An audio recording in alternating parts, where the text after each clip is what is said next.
తెలంగాణ రవాణా శాఖ పక్షాన జాతీయ భద్రతా మాసోత్సవాలను పురస్కరించుకొని జనవరి 1 నుంచి 31 తారీఖు వరకు రహదారి భద్రతా కార్యక్రమాలు జరుగుతున్నాయి. ప్రతి జిల్లా, ప్రతి మండలం, ప్రతి గ్రామంలో.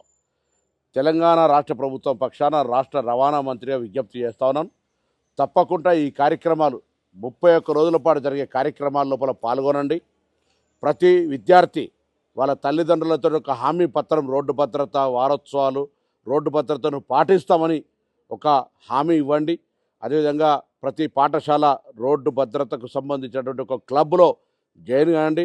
రవాణా శాఖ తరఫున సూచనలు పాటించండి. హెల్మెట్ ధరించండి, మద్యం దాగి నడపకండి. అదేవిధంగా రోడ్డు సిగ్నల్స్ను, జెబ్రా లైన్స్ను కరెక్ట్గా పాటించండి. రాంగ్ రూట్లో ప్రయాణం చేయకండి. అతివేగం మంచిది కాదు, త్రాగి నడపడం మంచిది కాదనేటువంటి ప్రధాన సూత్రాలతోటి ఒక ప్రాణం విలువను చెప్పే ప్రయత్నం చేస్తూ ఉంది రవాణా శాఖ.